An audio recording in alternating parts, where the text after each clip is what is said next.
सहयोग में हम लोग भी यही करते हैं। जब आप लोग मेरी ओर ऐसे हाथ करके बैठते हैं तो आपके सातों चक्र धीरे धीरे ठीक होते हैं, माने आप वैष्णव बनते जा रहे हैं।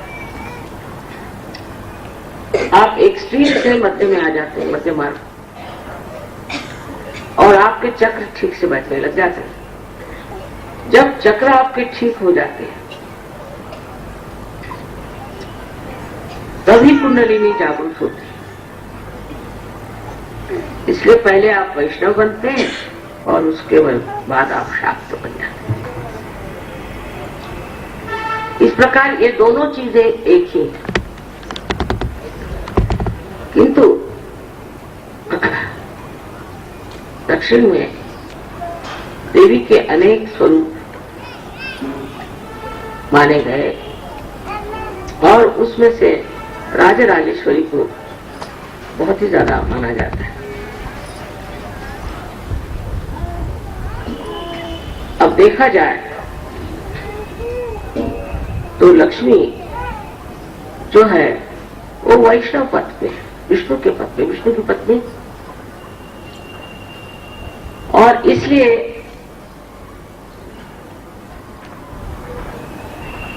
ये लक्ष्मी का एक स्वरूप बताया गया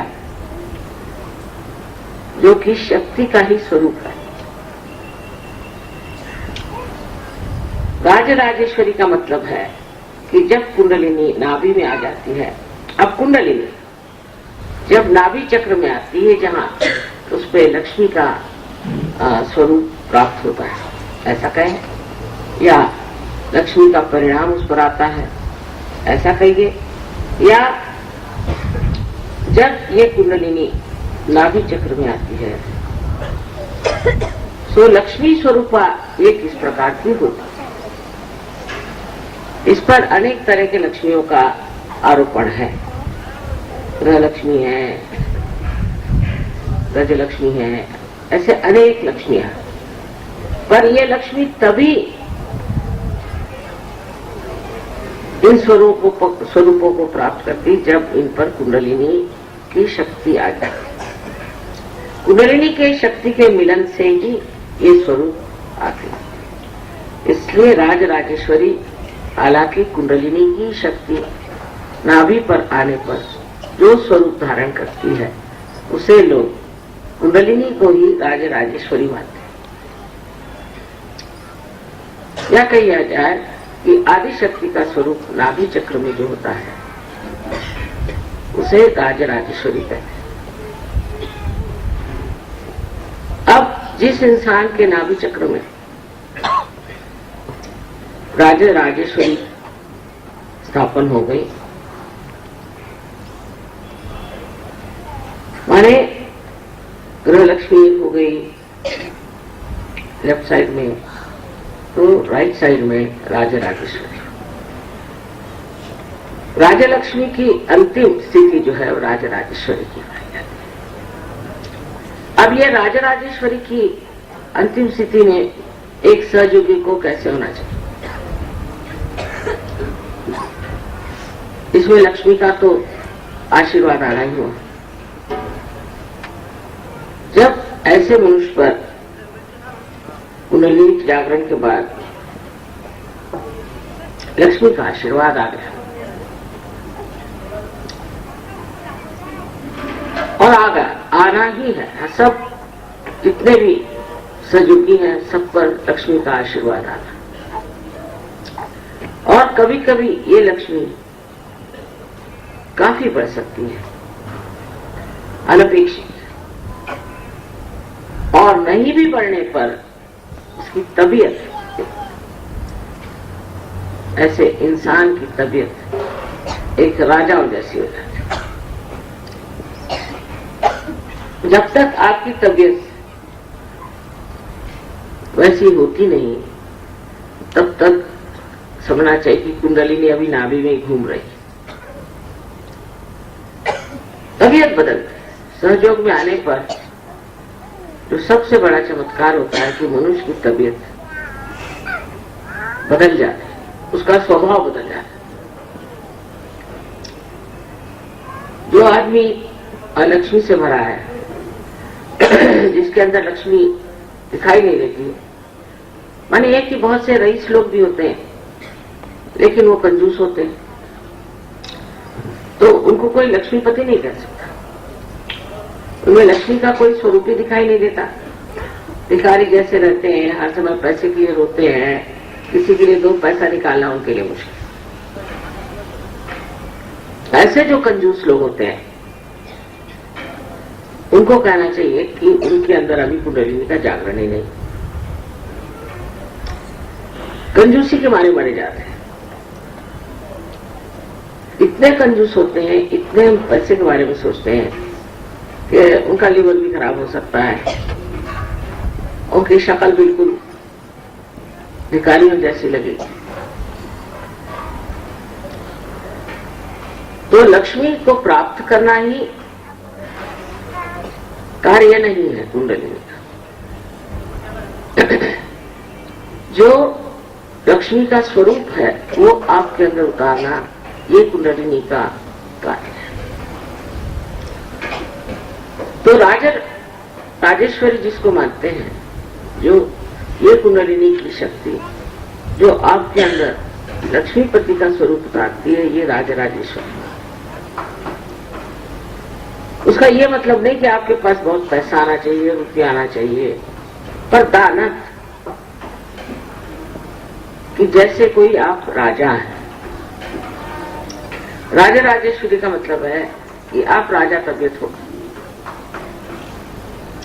अपना तो राजा लोग भी बड़े भिखारी होते हैं और कंजूस होते हैं, झूठे होते हैं, पैसा खाते हैं, सब काम करते हैं, लेकिन यहाँ तो शुद्ध स्वरूप की बात हो रही। जो राजा राजेश्वरी का पुजारी है और जिसने उसे प्राप्त कर दिया, उसके कितने तो भी गुण होते हैं कि जो शायद आज इस लेक्चर में पूरे न बता सके। लेकिन सबसे बड़ी तो चीज ये होती है कि इसके अंदर दानत, जनरॉसिटी आ जाए, जनरस हो जाए। क्योंकि वो जानता है कि मैं राजराजेश्वरी के शक्ति से प्लावित हूं, मुझे कभी भी पैसे की या किसी चीज की दरकार ही नहीं रहने वाली, तो क्यों न मजा उठा ले, क्यों न लोगों को चीज देने से अपनी तबीयत खुश है।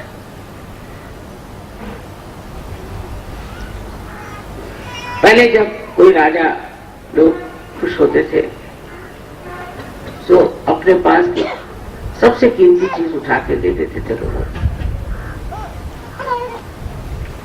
जिस आदमी में जनरॉसिटी नहीं है, दानत है, उसका अर्थ ही अभी अधूरा ही पड़ा हुआ। सबसे पहली चीज तो ये कि कोई राजा किसी से जाके भीख नहीं मांगता कभी। वो गरीब हो जाए और उसकी सारी कुछ संपत्ति लुट जाए तो भी वो किसी से जाके भीख नहीं मांगे।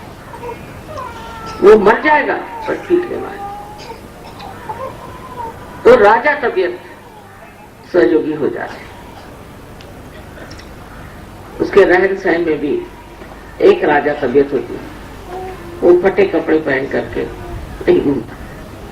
जैसे कि हरे रामा वाले लोग श्री राम का नाम लेते हैं, श्री कृष्ण का नाम लेते हैं, और कृष्ण स्वयं कुबेर और उनकी प्रजा बन करके और भिखारी जैसे घूमते हैं।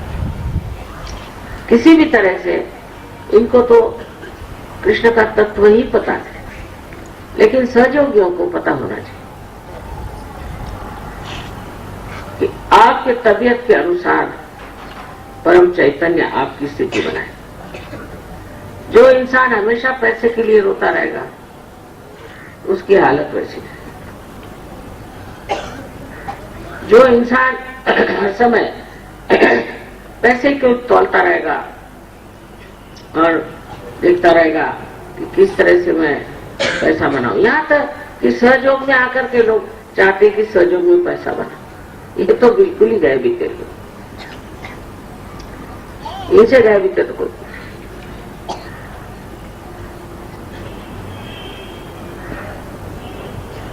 एक बार अकबर बादशाह ने बीरबल से पूछा कि सबसे गरीबी के लोग कौन है? तो उन्होंने कहा जो भगवान के मंदिर में आकर के लोगों से भीख मांगते। तो भगवान बैठे हुए तो लोगों से भी क्या मांगते।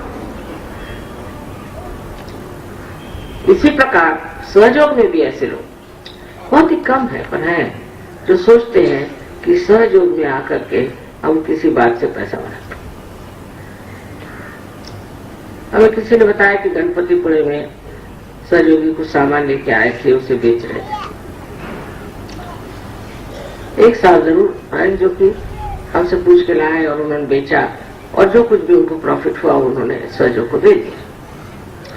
मैं कहती ये भी नहीं करना चाहिए, पर तो भी वो कहते हैं कि हमारी वजह से सहूलियत होती है, लोगों को साड़ियां मिल जाती है, ऐसा। पर जो इंसान सहयोग में आकर के और सिर्फ पैसा कमाना चाहता है, वो तो ऐसा है कि उसको सहयोगी कहना ही नहीं चाहिए।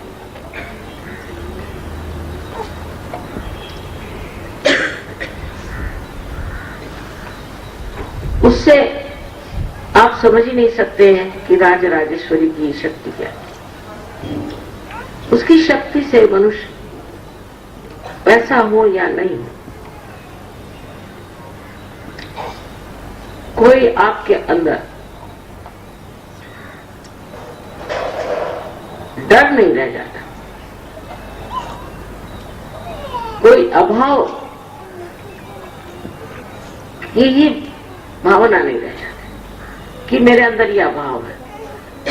उसको संपूर्ण ऐसा लगता है कि पूरे पूर्व में बैठा हूं, मुझे क्या करना है, मुझे क्या जरूरत है, मैं क्यों डरूं, मैं जहां रहूंगा वही मेरे लिए समृद्धि है, वही मैं सब कुछ चीज प्राप्त कर सकता हूं। और वो एक बहुत ही आलिशान तरीके से अपना जीवन व्यतीत करता है। उसकी तबीयत एक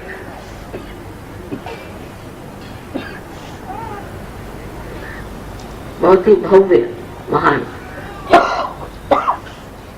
इंसान की जैसी होती है। उसको देने में ही मजा आता है, लेने में नहीं। कोई आदमी रईस होगा तो होगा अपने घर का, और कोई गरीब होगा तो भी वो अपने घर का। पर वो अगर सहयोगी है, चाहे वो गरीब है अमीर है, उसके लिए वो सर आंखों कर पूरी तरह से उसकी मदद करने को तैयार होता है। सहयोग में ऐसे भी लोग हैं जो असहज लोगों के लिए बहुत करते हैं, पर अगर सहयोगी कोई गरीब आ जाए तो उसको बैठने के लिए कुर्सी भी नहीं देते। तो बाह्य के आडंबरों को देख करके बहुत से लोग उनका महत्व करते हैं। ये बड़े महान हैं, इनके पास इतनी मोटरें हैं, या ये बड़े भारी यहाँ के मशहूर एक्टर हैं, या डॉक्टर हैं, या आर्किटेक्ट हैं, बहुत बड़े आदमी। ये तो बाह्य की उपाधियां उसका महत्व करते हैं। और कोई ये सोचता है कि ये तो शक्ति का संचय इसके अंदर है, इतनी इसके अंदर से चैतन्य की लहरें बह रही। ये कौन अवलिया है, उसको राजा तबीयत आप कहें। अपने देश में भी ऐसे बहुत से लोग होते हैं। शिवाजी महाराज का उदाहरण खासकर सोचने में, स्वयं तो वो थे ही आत्म साक्षात्कारी और बड़े आदर्श पुरुष थे, पर उनका संतों के प्रति जो व्यवहार था वो अत्यंत सुंदर और नम्र था। उनके पास उनके गुरु श्री रामदास एक दिन पहुंचे और उन्हें बाहर से ललकारा। शिवाजी महाराज ने एक चिट्ठी लिख करके झोली में डाल दी। उस चिट्ठी में लिखा था कि गुरु, मेरे गुरु, मेरी सारी जो कुछ भी सत्ता है, साम्राज्य है, ये सब मैंने आपके झोली में डाल दिया। उस चिट्ठी को पढ़ के गुरु रामदास हंसकर उन्होंने कहा कि बेटे, हम तो सन्यासी हैं, हम क्या तुम्हारी साम्राज्य लेके करेंगे? तुम तो राजा हो और तुम्हारा कर्तव्य है। लेकिन हाँ, अगर तुम सोचते हो कि इस साम्राज्य को भक्ति से चलाएं, तो इसका झंडा जो है, जो हम छाती पहनते हैं, उस रंग का त्रिकोणी झंडा बना। उस झंडे से ये लोग जान जाएंगे कि तुम भी एक संन्यास्त भाव से राज कर रहे हो। उसके प्रति कोई खिंचाव लगाओ तुमको नहीं। तुम हो राजा, लेकिन उसको तुम जानते नहीं कि तुम राजा। जो लोग अपने ही को मैं राजा हूं, पागल जैसे कहते फिरते हैं मैं फलाना हूं, वो होते नहीं, और जो होते हैं वो कभी कहते भी नहीं। ऐसे बहुत से लोग आपको दिखाई देंगे। एक बार हम लंदन में सफर कर रहे थे, हमारे साथ एक साथ बुजुर्ग बैठे हुए थे, बातें करने लगे हैं। वहां ना ज्यादातर औरतों से कोई लोग बात नहीं करते, आपस में ऐसे बात नहीं करते, लेकिन उन्होंने हिंदुस्तान के बारे में बहुत कुछ पूछा, ये कैसे है, वो कैसे है। तो मैंने कहा आप क्या हिंदुस्तान में? हाँ, मैं था हिंदुस्तान में इतने साल था, ऐसी बात है। और कुछ नहीं बताया आपको, कौन थे, क्या थे। उसके बाद वो उतर के चले गए, हम भी उतर के चले गए। उसके बाद एक दिन ऐसे ही हमारे पति और हम जा रहे थे, तो हम लोगों से मुलाकात हुई, ऐसे ही ट्रेन में थी। तो उन्होंने कहा कि हमारे घर आइए, आप लोग बातें करेंगे हिंदुस्तान के बारे में। ये तो जाके देखा, बड़ा भारी आलीशान उनका मकान, बहुत से रह रहे हैं शान। पता हुआ कि वो अपने यहाँ वाइसरॉय थे, लेकिन उन जबान से कहे नहीं, और न पता ही हुआ कि अपने यहाँ वाइसरॉय, अपने यहाँ के वाइसरॉय को कोई मिल भी सकता था पहले जमाने में। और इतनी नम्रता से उन्होंने हमसे बात की, आपको कोई चीज की तकलीफ हो तो बताइएगा। और यह एक मैं स्त्री, मैं सोचा मुझे इतना ही क्यों महत्व दे रहे हैं, तो परेशानी तो नहीं हो रही, यहाँ के लोग जरा खड़ हैं, ये वो सब बातें हिंदुस्तान के जैसे नहीं है, धार्मिक नहीं, सारी बातें करने के बाद भी उन्होंने ये नहीं बताया कि वो यहाँ वाइसरॉय रह चुका। और इतनी उनको श्रद्धा है हिंदुस्तानियों के बारे में, इतने प्रेम से उनकी बातें बता रहे हैं। अपने यहाँ तो अगर कोई मिनिस्टर का पीए हो जाए तो ही उसकी खोपड़ी खराब हो। स्टोरी है उनके बारे में कि कोई लोग मिनिस्टर से मिलने गए, एक साथ बहुत कूद रहे थे, अभी आप क्यों सबसे बिगड़ रहे हो? कल आपको पता नहीं मैं पिए हूँ, मैंने पी कर आया हूँ। तो इस तरह लोगों के दिमाग में थोड़ा सा भी कुछ मिलने पर खोपड़ी खराब है, और ये लक्षण राजाओं का नहीं। राजाओं की पहली चीज है कि अत्यंत नम्रता, अक्खड़पना आता है। इसलिए अक्खड़पना आता है मनुष्य में कि वह सोचता है क्यों मैं इतना पैसा वाला हूं, मैं सबको डांट सकता हूं, झाड़ सकता हूं। और अगर वो कुछ पढ़ा लिखा हो कोई बड़ी नौकरी में हो, कुछ हो, बड़े बाप का बेटा हो, और उसको अक्खड़ चलता है।